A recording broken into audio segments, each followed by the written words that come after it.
ये आकाशवाणी है। प्रस्तुत है कार्यक्रम सुर्खियों में। इसके अंतर्गत सुनिए प्राकृतिक आपदा में सुरक्षित रहने के उपायों पर चर्चा। इसमें भाग ले रहे हैं राष्ट्रीय आपदा प्रबंधन प्राधिकरण के सदस्य कृष्ण एस वत्स। कार्यक्रम का संचालन कर रहे हैं विभूति मिश्र। आज हमारे साथ विशेष मेहमान हैं कृष्णा एस वत्स जी। आपका सुर्खियों में बहुत स्वागत है। धन्यवाद। देश के अधिकांश हिस्सों में इन दिनों हम बारिश देख रहे हैं। कई जगहों पर बाढ़ है, कहीं जल भराव है, कहीं भूस्खलन है। ये चुनौतियां एक साथ अलग अलग तरह की क्यों हैं और अचानक बाढ़ और अन्य बारिश से संबंधित आपदाओं से निपटने के लिए आपदा प्रबंधन तंत्र कैसे काम करता है? देखिए, थोड़ा मैं आपको एक व्यापक परिप्रेक्ष्य दूं। जून से हमारे यहाँ मानसून शुरू हो जाता है और मानसून हमारे देश के लिए अत्यंत आवश्यक है। खेती के लिए, पानी की उपलब्धता के लिए और तापमान के लिए, इन सारी चीजों के लिए मानसून का होना बहुत आवश्यक है। और इस बार मानसून जो है उत्तर पूर्व राज्यों में थोड़ा विलंब से आया। जो साइक्लोन रेमल हुआ, साइक्लोन रेमल के कारण मानसून पर प्रभाव पड़ा और अरब सागर के तरफ से जो मानसून आया और जिस तरीके से दक्षिण राज्यों में मानसून आया वह समय पर था, लेकिन जो बे ऑफ बंगाल की तरफ से जो मानसून आया उसमें विलंब हुआ। इसके कारण जून में जो औसत वर्षा होती है उससे अभी कम बारिश हुई है। तो बारिश होना आवश्यक है और मानसून का पूरे देश में स्वागत होता है। लेकिन मानसून के साथ साथ अतिवृष्टि भी होती है और जब अतिवृष्टि होती है तो बाढ़ आती है और फिर उसके साथ जो और भी आपदाएं हैं वो भी जुड़ जाती हैं। ये जो दूसरी आपदाएं जो जुड़ती हैं वो हैं बिजली का गिरना, बिजली का कड़कना और दूसरा भूस्खलन। और फिर उसके साथ साथ बारिश में कभी दुर्घटनाएं बढ़ जाती हैं तो और कुछ स्वास्थ्य संबंधी समस्याएं आती हैं। तो इन सब चीजों का राष्ट्रीय स्तर पर, राज्य स्तर पर और समुदाय के स्तर पर हम सामना करते हैं। सबसे बड़ी बात है कि जब भी अतिवृष्टि की बात हो तो हमें हमेशा उस पर निगाह रखनी चाहिए। हमें उसके बारे में जानकारी इकट्ठी करनी चाहिए। एक जो आवश्यक बात है जो हम सबों के दृष्टि में रहना चाहिए कि जब भी ऐसा कभी हो कि 100 मिलीमीटर से ज्यादा की बारिश एक दिन में हो, तो इस स्थिति में हमें पूरी स्थिति पर निगाह रखने की जरूरत है कि 100 मिलीमीटर से जब ज्यादा बारिश होती है तो बाढ़ आने की संभावना होती है, जल भराव की समस्या उठती है। तो हम कहीं जा रहे हों, हमारा कोई प्लान हो, तो इन सब चीजों को हम उसी स्थिति में प्लान करें जबकि ये इस तरह की चेतावनी न हो। जहां कहीं भी इस तरह की चेतावनी हो कि भारी बारिश होने की संभावना है तो थोड़ा इस पर हमें ध्यान देने की जरूरत है। हमें अपने गतिविधियों को नियंत्रित और नियमित करने की आवश्यकता है। दूसरा ये है कि बिजली का कड़कना, बिजली का गिरना, अभी ये देश में काफी खतरनाक हो गया है। ऐसा है कि थोड़ा सा मानसून में थोड़ा बदलाव आ रहा है। आपने जलवायु परिवर्तन की बात सुनी होगी, तो उस जलवायु परिवर्तन के तहत क्या होता है कि अभी जो अतिवृष्टि की मात्रा बढ़ रही है, गिने चुने दिन में अतिवृष्टि हो जाती है। तो जब ऐसा होता है तो और बाढ़ की संभावनाएं बढ़ जाती हैं। तो ये जो एक्सट्रीम हेवी रेनफॉल होता है, जहां कभी भी इस तरह की बात होती है तो वहां पर दो चार चीजें और हमें ख्याल रखना चाहिए कि वहां बिजली भी गिर सकती है। दूसरा, बिजली के तार भी गिरते हैं और इलेक्ट्रोक्यूशन होता है। जो नदी नालों में जो है वो उसमें भी पानी का बहाव तेज हो जाता है और लोगों को उससे काफी खतरा रहता है। तो अपने को सुरक्षित रखने की जिम्मेदारी हमारी है। तो हम किस तरह से सुरक्षित रहें?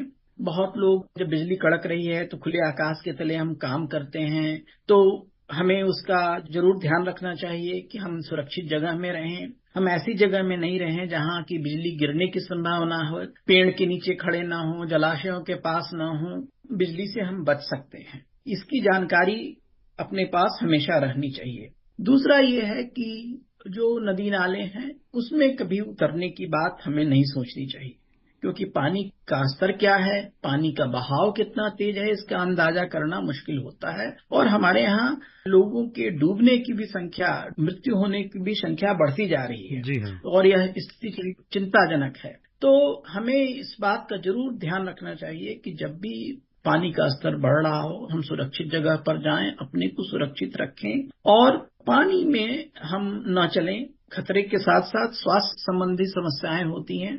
अपने स्वास्थ्य का ध्यान रखना हो तो हम बाढ़ के पानी में न चलें, वहां कुछ संक्रामक रोग भी हो सकते हैं। तो इन सब चीजों से बचें और अपने को सुरक्षित रखें। जी हाँ, जाहिर तौर पे जैसे भी कि आपने कहा कि बाढ़ के पानी का या पानी का अंदाजा नहीं होता, जैसा कि अभी लोनावाला में दिखा गया महाराष्ट्र में। दूसरी बात ये भी है, भी आपने आकाशीय बिजली की चर्चा की और आपने ये भी कहा कि जो किस तरह से खतरनाक तरीके से बढ़ा है, लेकिन ये एकदम से कई जगहों हमने देखा है कि आकाशीय बिजली से ये गिरने की घटनाएं, लोगों की मरने की घटनाएं, इसमें मतलब तेजी से बढ़ोतरी हुई है। इसके पीछे क्या कारण देखते हैं? एक कारण जो है कि जिसको जलवायु परिवर्तन से जोड़ा जा सकता है कि लाइटनिंग जो फ्लैशेस हैं, लाइटनिंग फ्लैशेस की संख्या बढ़ रही है।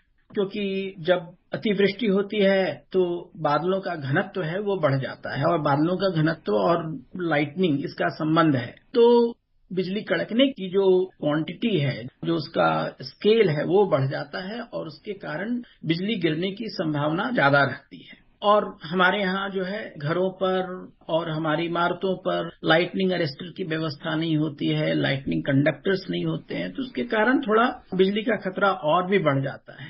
जो लोग भी बिजली गिरने से हताहत होते हैं उसमें ज्यादातर लोग ऐसे होते हैं जो खुले आकाश के नीचे खेतों में काम करते रहते हैं, मजदूर हैं।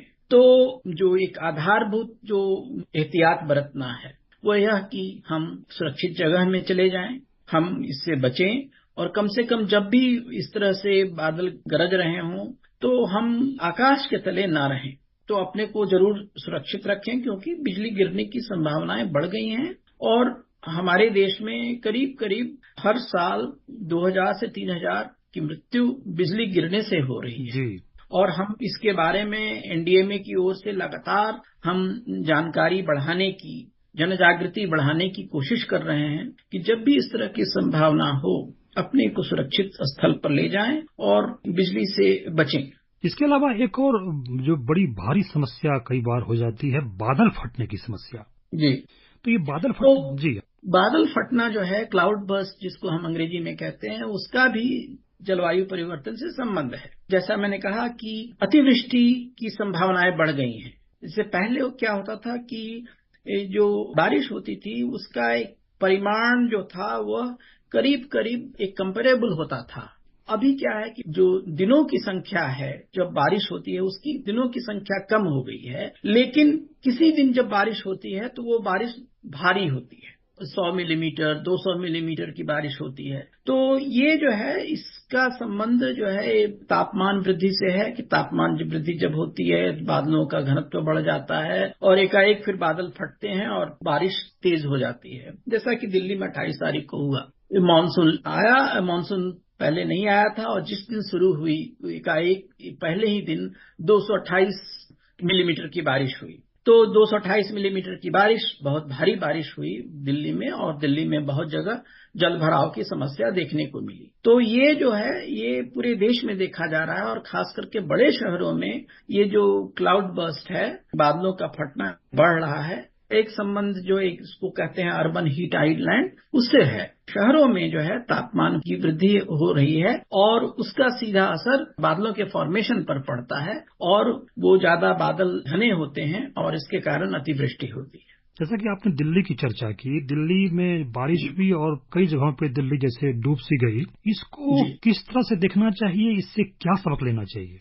जो सबक लेने की जरूरत है शहर के स्तर पर, नागरिक स्तर पर, कि जो हमारे सारे ड्रेनेज हैं उनको हम साफ रखें, पानी की निकासी की व्यवस्था ठीक ठाक हो, और हमारे जो जलाशय हैं शहर में उनकी क्षमता का ह्रास न हो। क्योंकि जब भी ऐसी तेज बारिश होती है तो पानी को निकलने का रास्ता होना चाहिए। पानी को हम या तो निकालें या उनको एक ऐसे जगह पर रखें जिसको हम बाद में भी उसका उपयोग कर सकें। तो या तो हम नालियों के माध्यम से उसको निकाल लें, हमारे शहर में जो जलाशय हैं उसमें उन पानी को इकट्ठा कर सकें। तो उसके लिए हमारे शहर में जो ड्रेनेज सिस्टम है उसकी ओर ज्यादा ध्यान देने की आवश्यकता है, और जो नदियां हैं और जो जलाशय हैं उसमें किसी तरह का इंक्रोचमेंट ना हो या कम से कम इंक्रोचमेंट हो।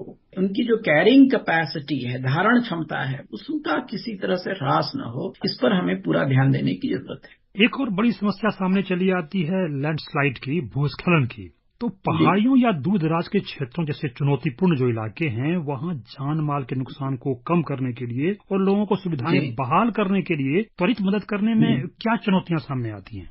देखिए, ऐसा है कि जब तेज बारिश होती है पहाड़ों पर, तो वो पानी जो है वो नीचे की ओर जाता है और मतलब पहाड़ के अंदर जाता है। और जब कभी वेजिटेशन कवर नहीं होता है, वृक्षों का अभाव रहता है, तो उसका सीधा असर ये होता है कि वो मिट्टी जो है वो हल्की होते चली जाती है, मिट्टी फूलने लगती है और फिर एक विशेष लेवल पर जा करके वहां पर वो भूस्खलन की प्रक्रिया शुरू होती है, पूरा पहाड़ नीचे की ओर जाता है। तो जो लोग पहाड़ की तलहटी में रह रहे हैं, पहाड़ के स्लोप पर रह रहे हैं, उनको इस बात का पूरा ध्यान रखना चाहिए कि जब भी ऐसी तेज बारिश होती है तो भूस्खलन की संभावनाएं बढ़ती हैं और उनको पूरा एहतियात रखना चाहिए कि ऐसी हर स्थिति में अपने को सुरक्षित रखें, किसी दूसरे जगह पर जाएं। और ये कभी भी हो सकता है, रात में भी हो सकता है, कभी पहाड़ों का टूटना और लोग पूरा का पूरा गांव उसके अंदर दब जाता है। वो बड़ी एक विभीषिका होती है हमारे लिए, लोगों को निकाल कठिन होता है, क्योंकि जो पहाड़ों का टूटना होता है ना, वो आप कितना भी मशीन लगा लें बहुत मुश्किल होता है। तो वहां पर जब भी इस तरह की स्थिति होती है तो हमें निश्चित रूप से अपने को सुरक्षित करने के लिए एक ऐसे जगह जाना चाहिए जहां लैंडस्लाइड की संभावना कम हो। बड़े समस्या की ओर इंगित करता है कि पहाड़ों के ढलान पर वृक्षों का जो संरक्षण रहा करता था वो संरक्षण कम हो गया है और इसके कारण भूस्खलन की समस्या बढ़ती जा रही है। तो हमें अपने पहाड़ों के स्लोप का उनके जो ढलाव है उस ढलाव का पूरा ध्यान रखना चाहिए। वो ढलाव किस तरह से असुरक्षित न हो, उस ढलाव पर ज्यादा से ज्यादा वेजिटेशन कवर हो, वो उसका हमें निश्चित ख्याल रखना चाहिए। जो मौजूदा समय है इसमें हम देखते हैं, हम गुजरात को देख लें, हम जो है बिहार में कुछ नदियों को देख लें और जो पूर्वोत्तर है वहां देख लें, तो बारिश के कारण जो है वो कई जगहों पे समस्याएं गहराई हैं। तो आपदा को लेकर जो पूर्व चेतावनी प्रणालियां हैं उनकी भूमिका और दायरा क्या है, इस पर हम कुछ बताएं आप।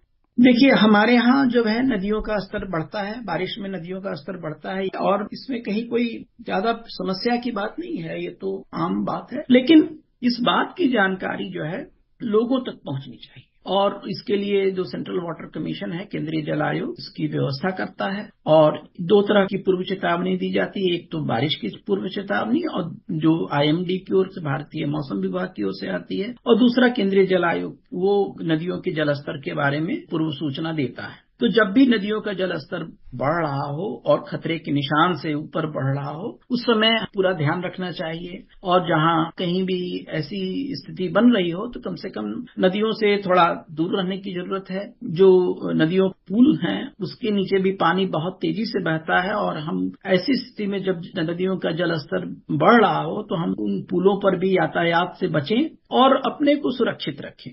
तो अपने को सुरक्षित रखना बेहद जरूरी है, बहुत ही आवश्यक है। और पानी के स्तर पर हमेशा निगाह रहनी चाहिए, ये आवश्यक है समुदाय के स्तर पर, परिवार के स्तर पर और व्यक्तिगत स्तर पर, कि हम अपने को किसी भी ऐसी स्थिति में असुरक्षा की स्थिति में न ले जाएं। कृष्णा एस वत्स जी, आप सुर्खियों में आए और हमारे श्रोताओं को आपने महत्वपूर्ण जानकारियां दी, इसके लिए आपका बहुत बहुत आभार। धन्यवाद।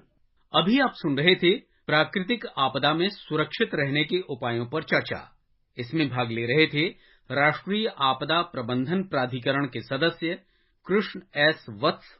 कार्यक्रम का संचालन कर रहे थे विभूति मिश्र। ये कार्यक्रम आकाशवाणी के समाचार सेवा प्रभाग द्वारा प्रस्तुत किया गया। इसे आप हमारे mobile app news on AIR और YouTube channel news on AIR official पर भी सुन सकते हैं। इस कार्यक्रम के संबंध में अपनी प्रतिक्रिया आप हमें ईमेल या व्हाट्सएप के माध्यम से भेज सकते हैं। ईमेल का पता है airnsdtalks@gmail.com और व्हाट्सएप नंबर है 9289094044।